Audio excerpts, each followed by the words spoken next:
Welcome to the We're Doing It Wrong podcast, a production of WDIW Media, hosted by Joseph Pazar and inspired by David Michael Slater's book, We're Doing It Wrong, 25 Ideas in Education That Just Don't Work and How to Fix Them.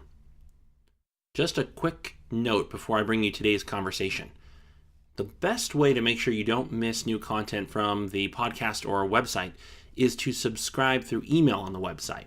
It seems these days on platforms such as Facebook, you have to spend a small fortune to just get your content to those who follow you. Same is true for many other platforms.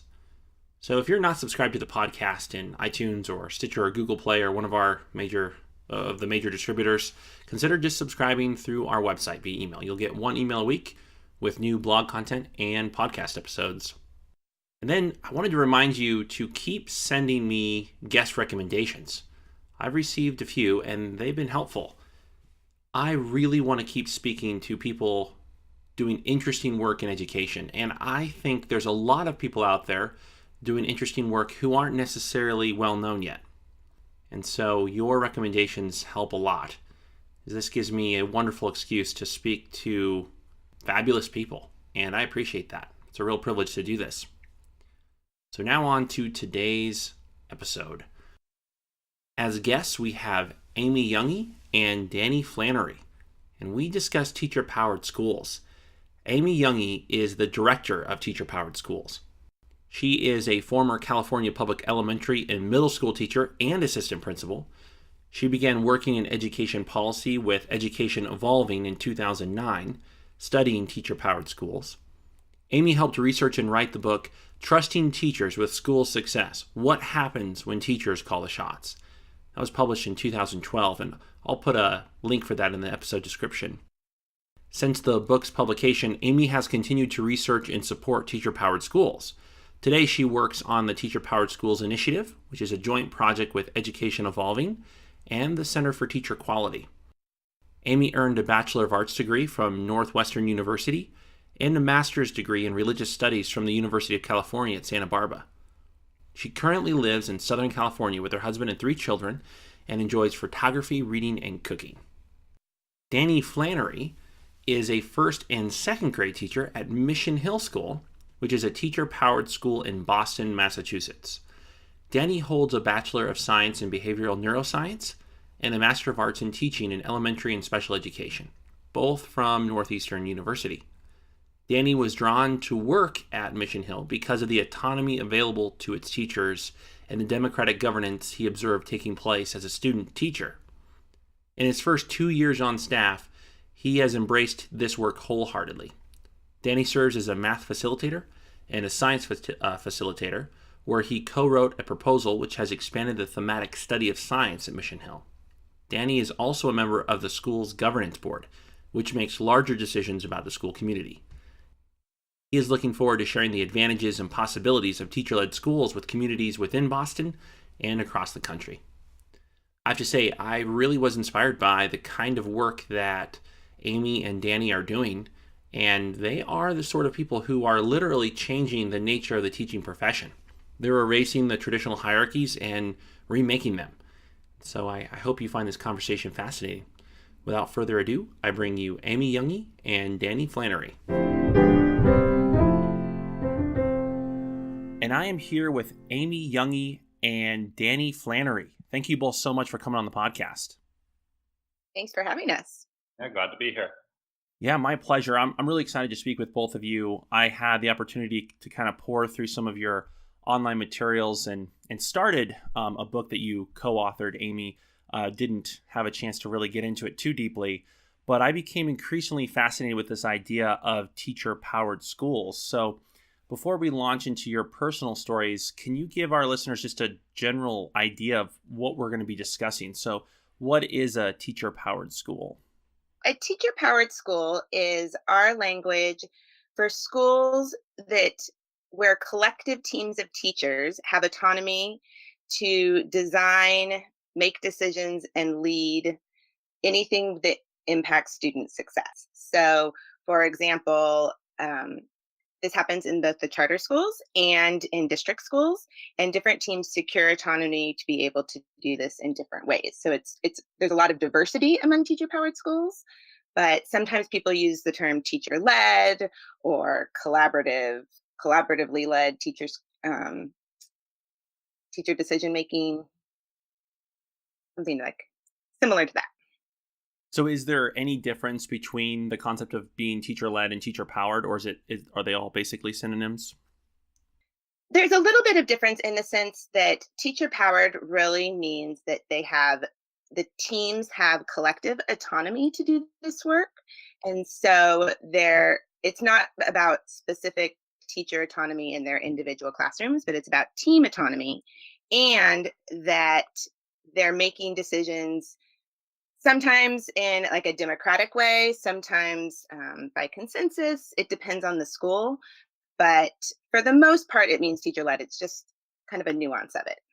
Oh, well, thank you. And then I'm curious, how did you come to be involved in something that sounds pretty innovative? Because essentially you've changed up the standard hierarchy in public education. So if you could just give us kind of a short history of how you came to be involved in this.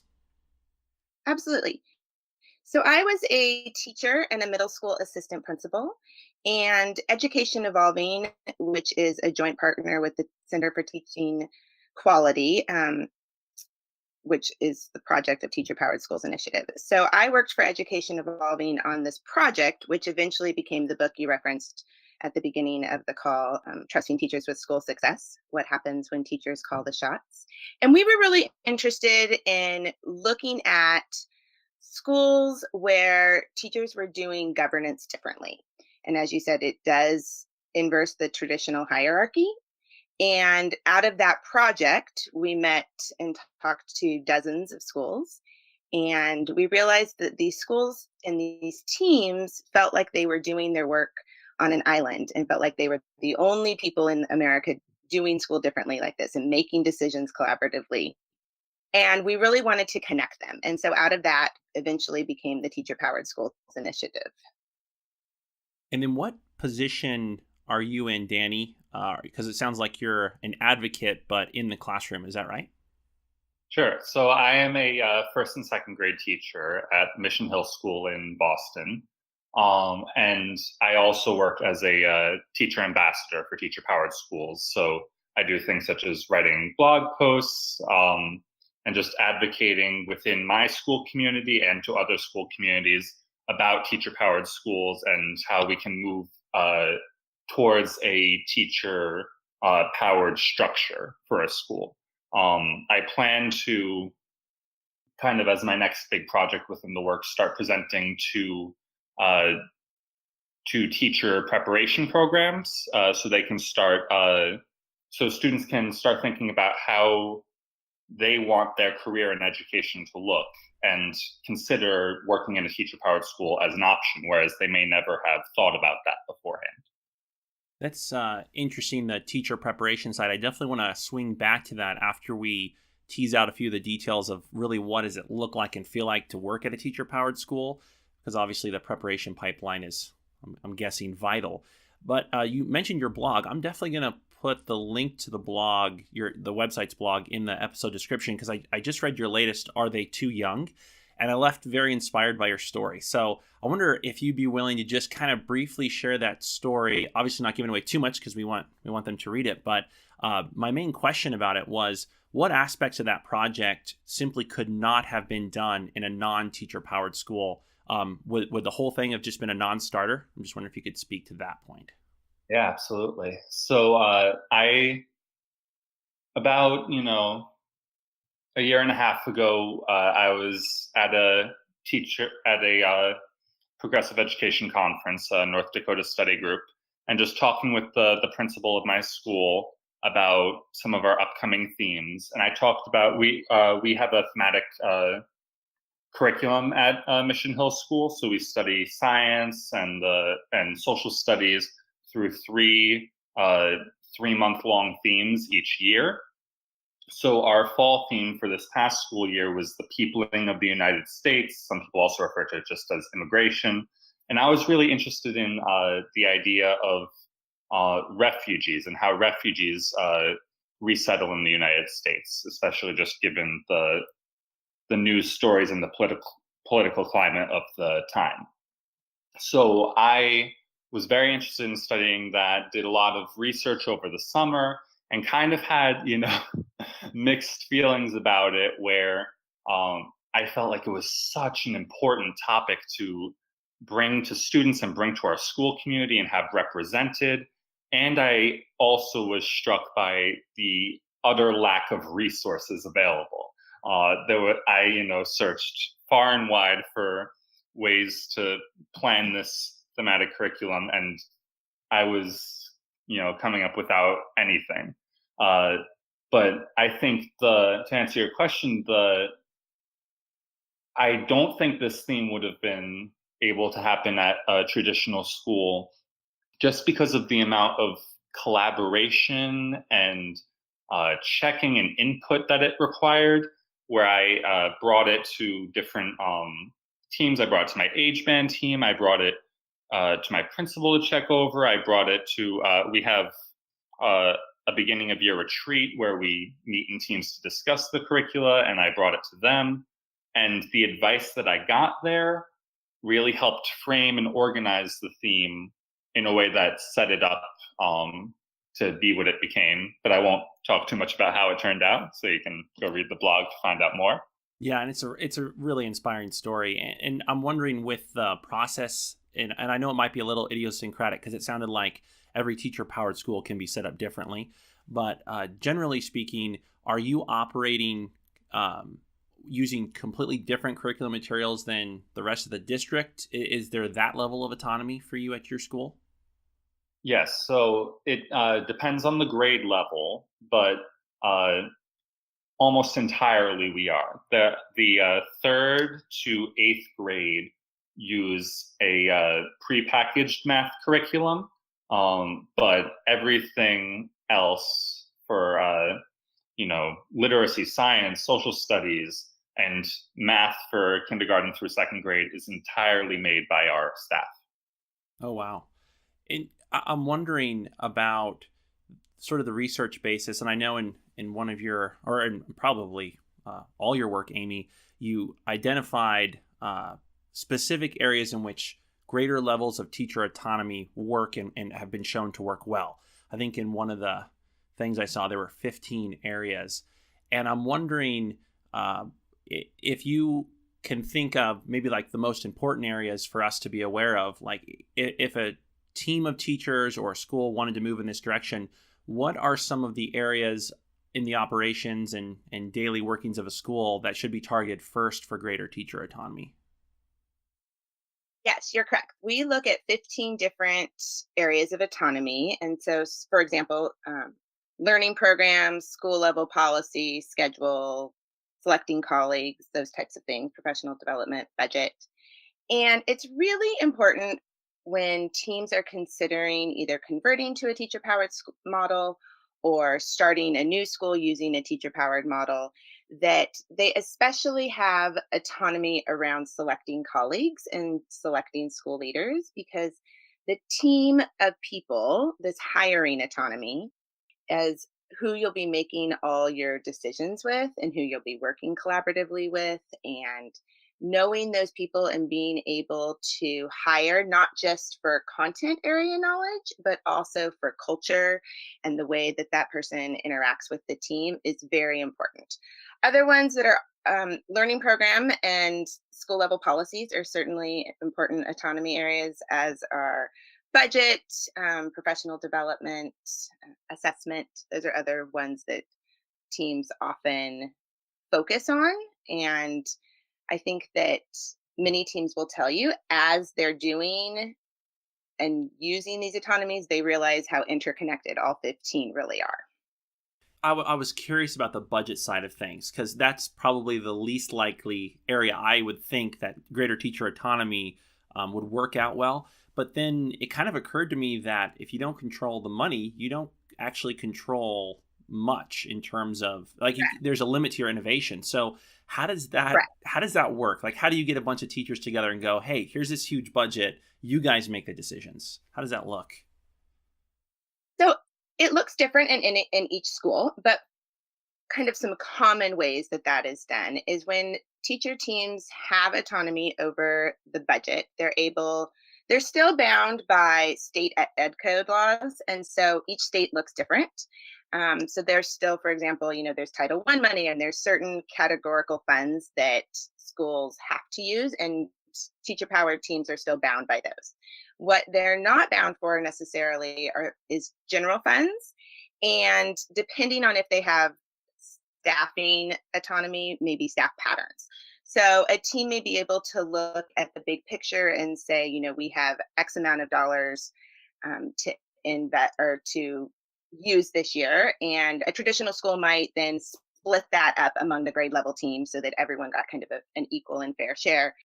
Or the teacher power team might look at it and say, you know what, we really want to focus on out of school experiences for students this year and field trips and field study. And so we're going to put all of that money into this one program. Or they might say, we know that our science lab is needing to be updated. And so we need new microscopes. And that really benefits all of our students, even if they don't teach science. And so the team begins to see and consider the students not just kind of my students in my classroom, but my students, meaning every student in that school. And so they're looking at a bigger picture and making budget decisions from that perspective.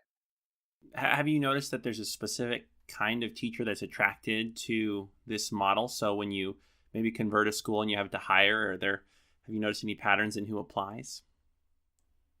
I think that those who have a more entrepreneurial spirit about them are definitely attracted to working in a teacher powered school. Also, it is a great way for educators who are passionate about being in the classroom and teaching students every day to take on real leadership positions. And so they're able to truly lead their schools without leaving the classroom full time.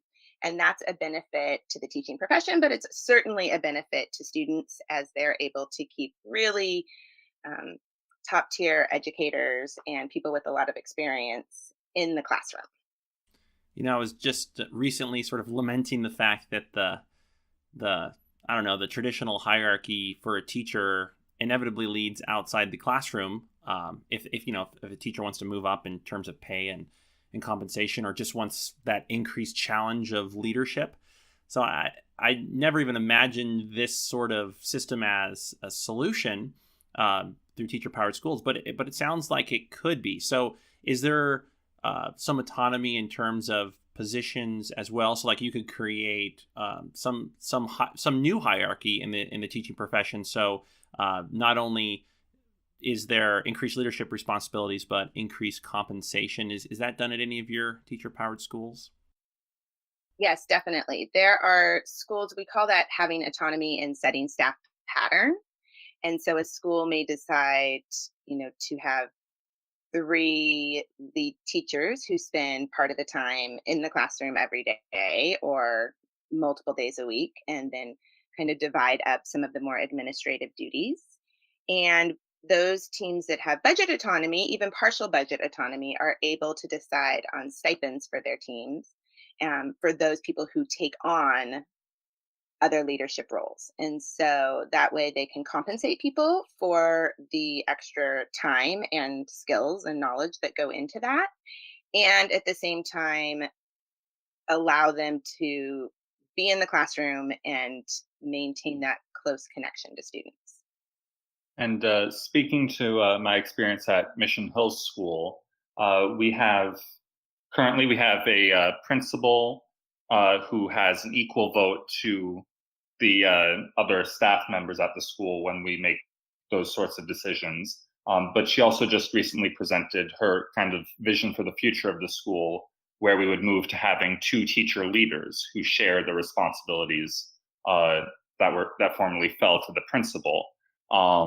And that change for us, though it's still not, totally worked out, doesn't feel like an enormous shift, because there's already so much of that leadership role that has been shared amongst the whole staff. So it's not just the principal in charge of assessment and professional development, but it falls to different members of staff who decide, this year I want to be a math facilitator and I want to work to help us strengthen our math work at the school. Or this year I want to take a lead in science, or I want to take a lead in promoting inclusion at the school. So I think very often the structure of a teacher-powered school is never, just focused on one person or two people. There's a greater spread of the leadership, which does, as you said before, kind of promote this feeling of autonomy beyond just being a classroom teacher. So I want to present maybe an opposing view and just see how you'd respond. I was at a conference years ago now, and I won't give the speaker's name because I'm not confident I'll do his argument justice, but I was a little surprised by it at the time. And it essentially went something like, we know how to do education well. We know what good teaching looks like. The battle is getting our teachers to embrace best practices and research-based practices. And he actually made the explicit claim then that autonomy among teachers in terms of their practice was definitely a bad thing, because why would one want autonomy if one already knows the answer and the challenge is implementation? And I'm just curious how you might respond to the view that the answers are already out there. This is more of a challenge of implementing the answers rather than being creative and innovative. I think a big part of that I'm wondering about is, every school community is so different. Even the same school community from year to year can be vastly different. So the idea that there's any one best practice that always carries through and is always the right thing to do doesn't necessarily pan out in my mind. I think about, just for example, our math curriculum at the school. I stated before that first and second grade does an entire, a math curriculum that we make. That wasn't always the case. It used to be that we did the Boston Public Schools math curriculum and we split up for first and second grade. They each had their own math time.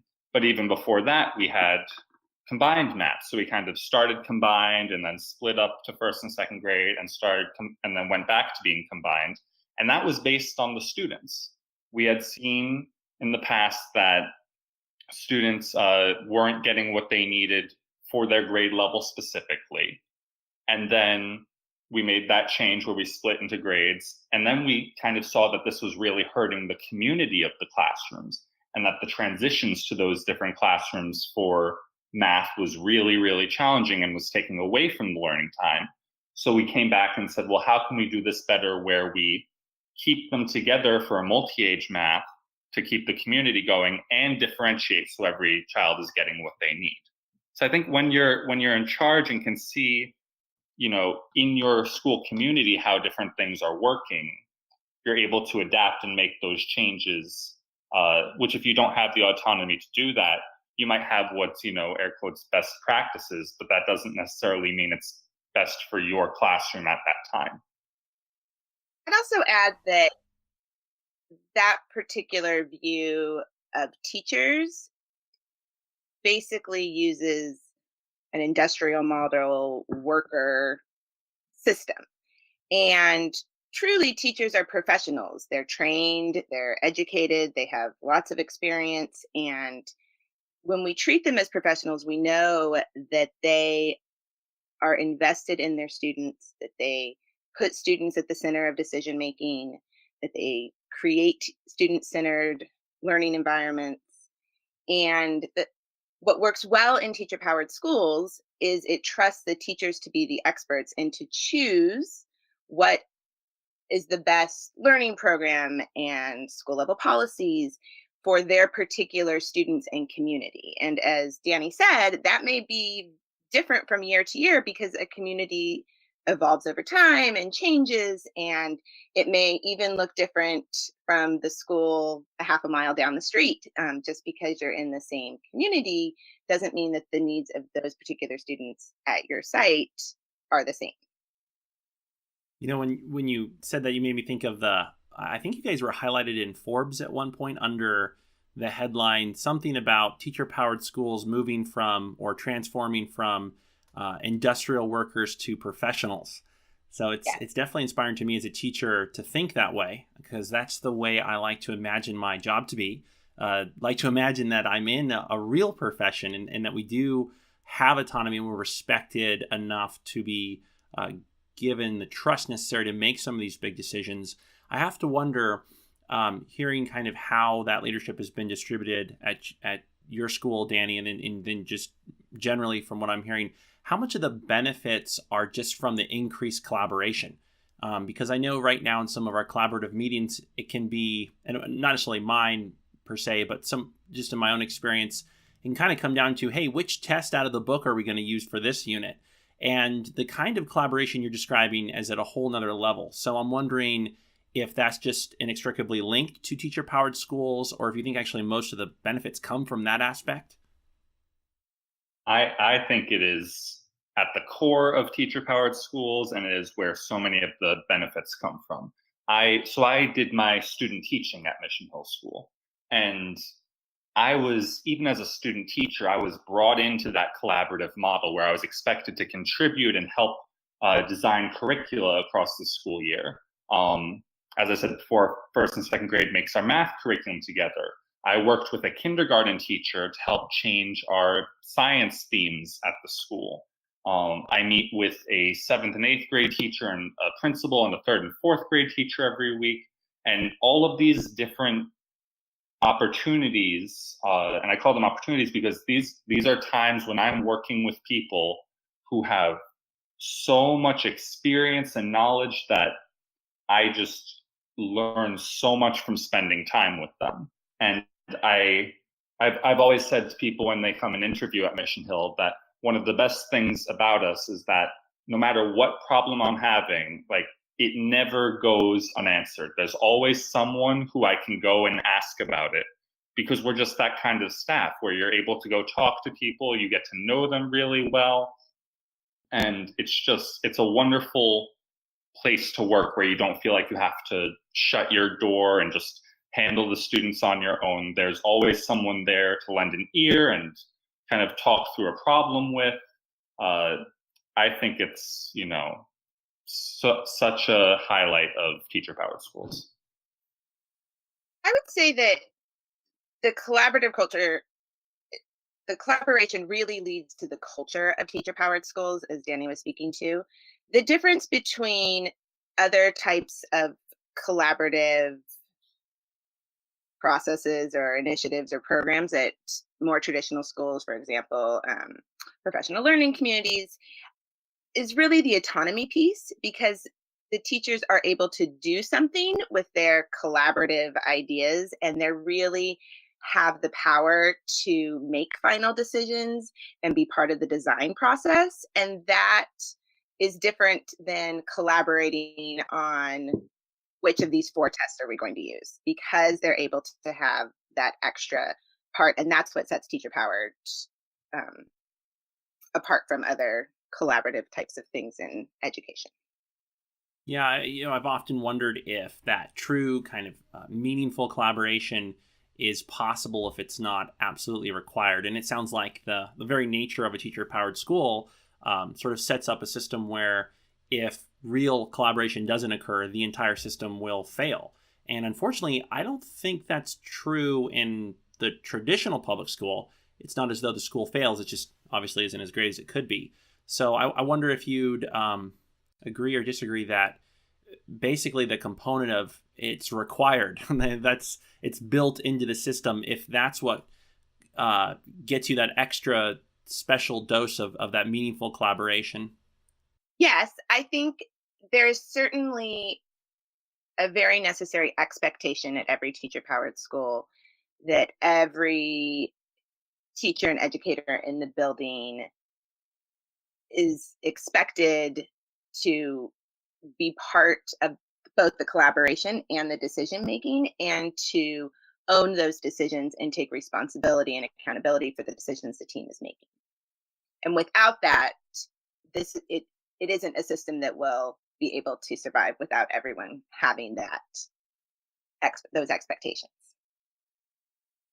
So that leads me to thinking of teacher preparation, and you brought that up earlier. Obviously, I've gone through a teacher prep program, and then I've also gone through a educational leadership program, and I'm not sure either one would have prepared me in and of itself to just right out of the gate be an effective member at a teacher-powered school. If somebody such as myself or a teacher was ready to be effective, it probably would have been through their work experience. So feel free to disagree with the premise here, but what needs to change about teacher prep programs if you are looking at them through the lens of a pipeline for a teacher-powered school?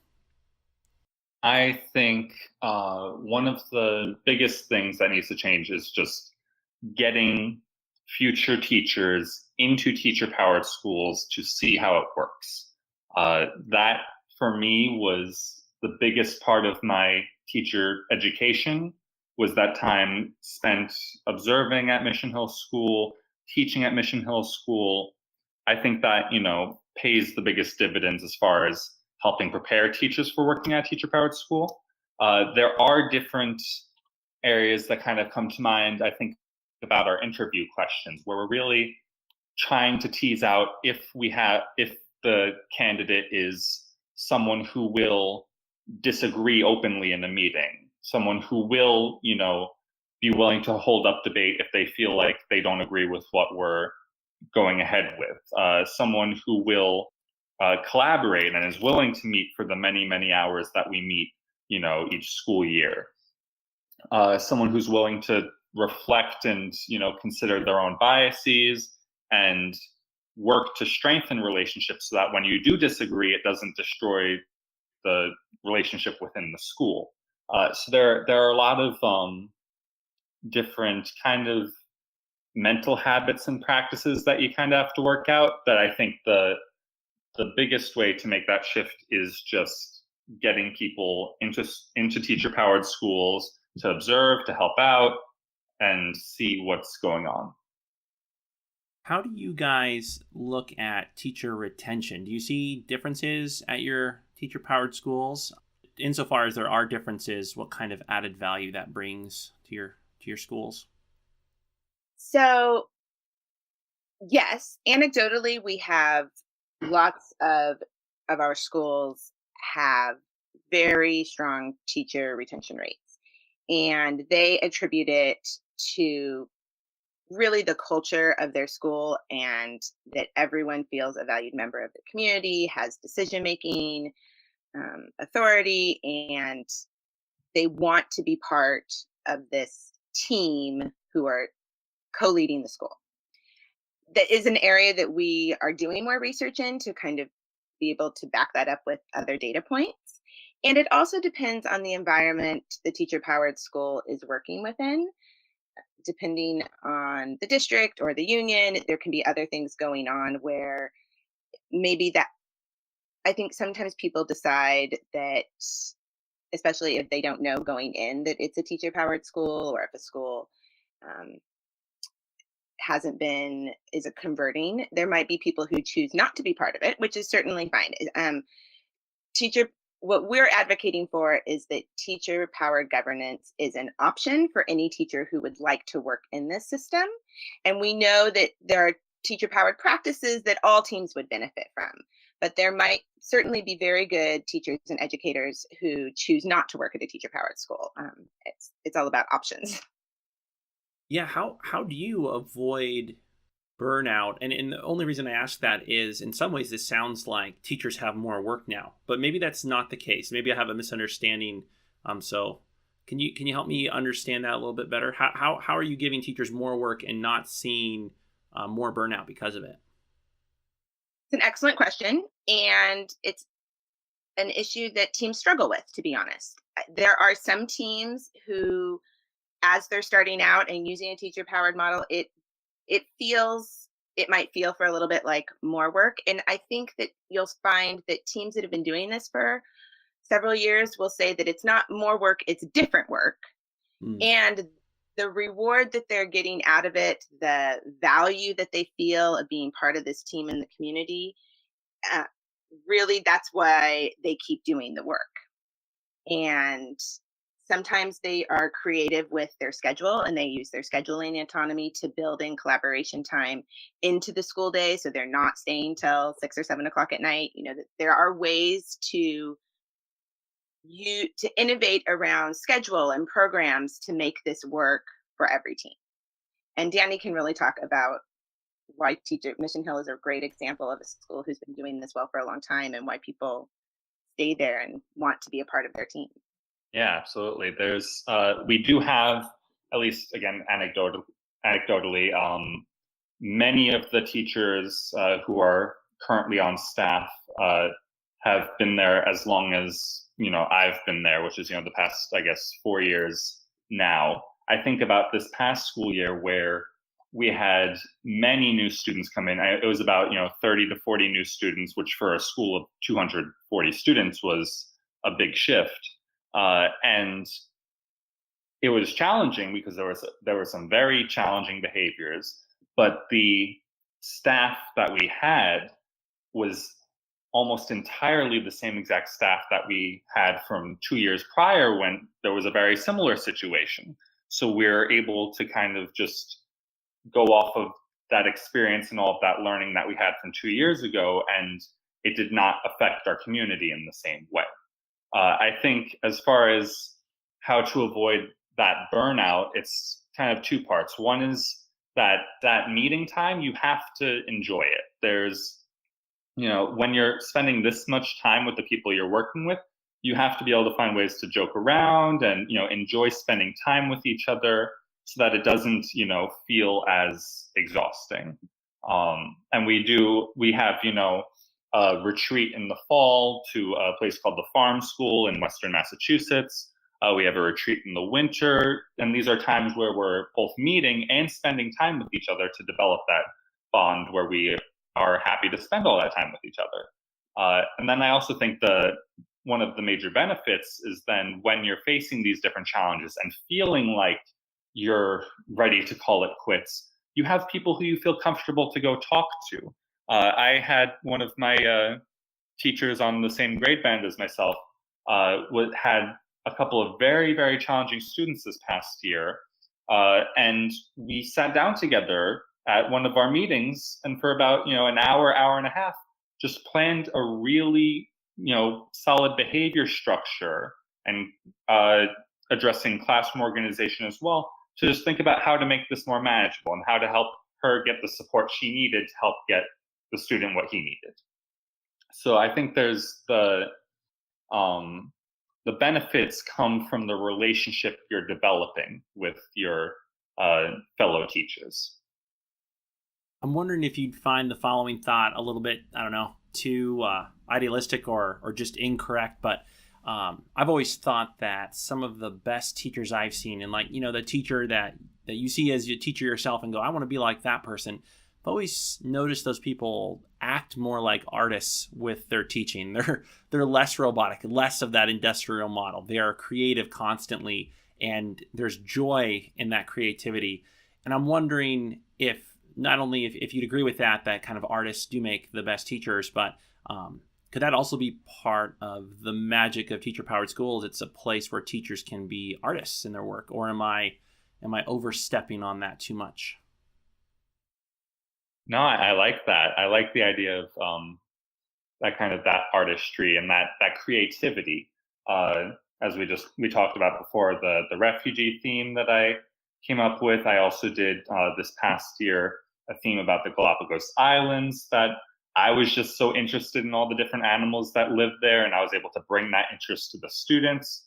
So when you're able to kind of bring your interests and design something that you're really excited about and passionate to teach, that is the first thing that'll engage the students when you're working with them. And I think there's kind of the free flow model, and then there's also kind of the super over planner model, which I feel like I fall into that category a little bit more. But there's still that creativity is still there. So even if you don't feel like you're the most artistic of teachers, just having that creativity when you're given a subject and saying, okay, pick which topic you'd like to work with the students on for this subject. That is exciting. I think that's exciting to any teacher. So I have to ask, what would be the dream? So if you could snap your fingers and kind of change anything about public education, well, maybe that's too broad. If you could snap your fingers and just make teacher-powered schools pervasive throughout the nation, would that be a good thing? Would it be a dream to have every school operate this way, or is it only right for specific areas? I don't know if it's right for every school and every team, but I would love to have us at a place where every teacher and every teen had the opportunity and the option to work at a teacher powered school, and to be able to use their autonomy to really do what's right for students, and to collaborate and have be treated as professionals and leaders in their schools and in their communities, be seen as the experts for what is right for their child for children's education in that community. And so there's kind of two different things going on there. There's one, creating the opportunities in policy, federal, state, district authorizer policies, and there's training, which we talked about just a little bit in the teacher prep part, training teachers and teams about how to really collaboratively lead their schools effectively and efficiently. And those aren't skills that are taught in most teacher prep programs. And so there's, kind of the technical skills of that, and also the culture building of each school site. What do you think, Danny, in your town there, or city, are there enough teacher powered schools, or like, does every school there, do you think, need to be under that model? What are your thoughts on that? I don't know that every school needs to be in that model. I think expanding the network of teacher-powered schools would be really helpful. Just thinking about myself as a teacher in a teacher-powered school, it can kind of there's a loneliness that comes with that, and that when I go to different meetings with people from other Boston public schools, it can be kind of hard to share ideas and talk through what it looks like at my school. So having different schools that I could, go visit or host, where we can share ideas and collaborate across schools, I think would just be a really powerful thing and would help increase the quality of teacher-powered schools as well. So yeah, I don't know that I don't know definitively if having all schools be teacher-powered schools would or wouldn't be a great idea, but I think having more of them would help strengthen the practice of teacher-powered schools across the city.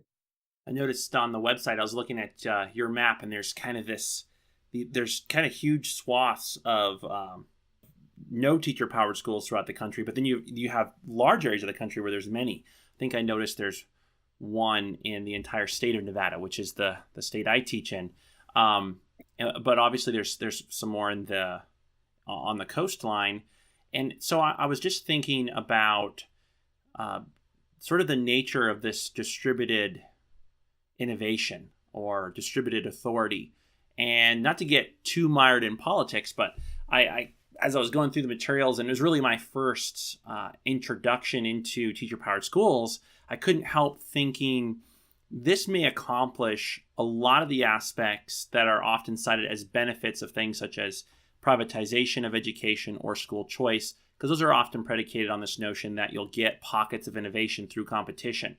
So I'm just wondering, and hopefully this isn't too political, but I'm wondering if you see this as basically reaping the benefits where you do get these pockets of innovation without all the negatives that can come from the wrong sort of school choice movement and the wrong sort of privatization of schools. I think that, yes, teacher-powered schools are really very similar to the original concept of chartering.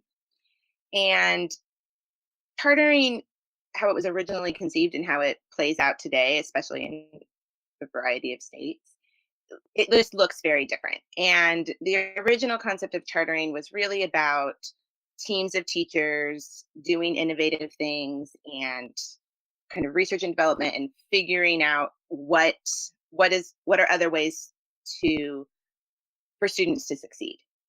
And so teacher powered schools, I think, is a solution to the question of how can we improve the teaching profession and how can we improve student success through our public schools. And so it does, you mentioned this earlier, there are teacher powered schools in a wide variety of environments, charter, district, union, non-union, and teams have been able to make it work in, differently, but make it work in all of those variety of environments. So then I'd obviously be remiss if I didn't ask about data on student outcomes. And just one thing I saw was kind of a sentence that alluded to this idea that student success is redefined. So maybe it's not as easy to measure in the traditional sense. But I wonder if you can just speak to the student outcomes from teacher-powered schools as opposed to sort of your just standard public school.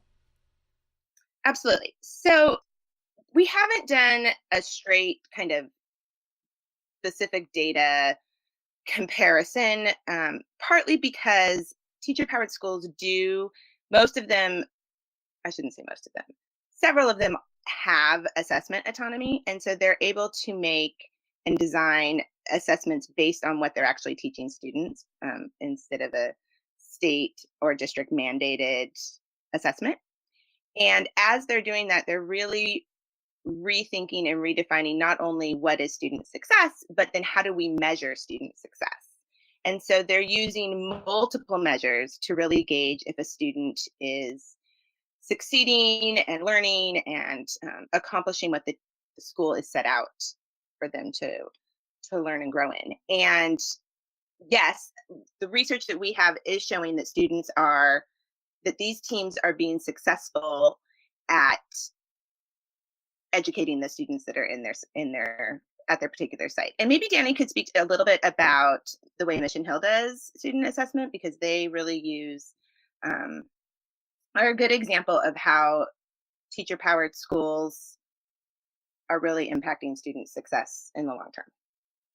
Yeah, so we do for our students as a requirement to graduate, we have a portfolio that they need to complete. So our school is kindergarten through 8th grade. So the 7th and 8th graders complete a portfolio where they're submitting different pieces of evidence for different subject areas: literacy, math, social studies, science. They also have in 7th grade a beyond the classroom piece where they're talking about something that's of particular interest to them.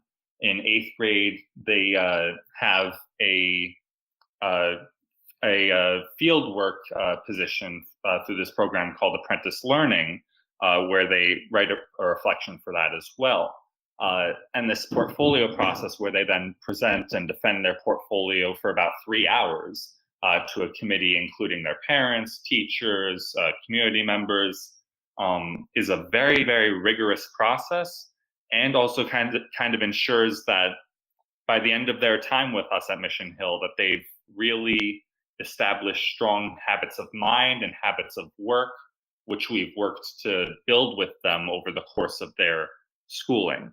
And the assessment at the lower grades kind of reflects that model and builds up to it, where we have a lot of project-based work, a lot of conferencing about reading and writing, and math, and not just taking tests and filling in bubbles on a Scantron.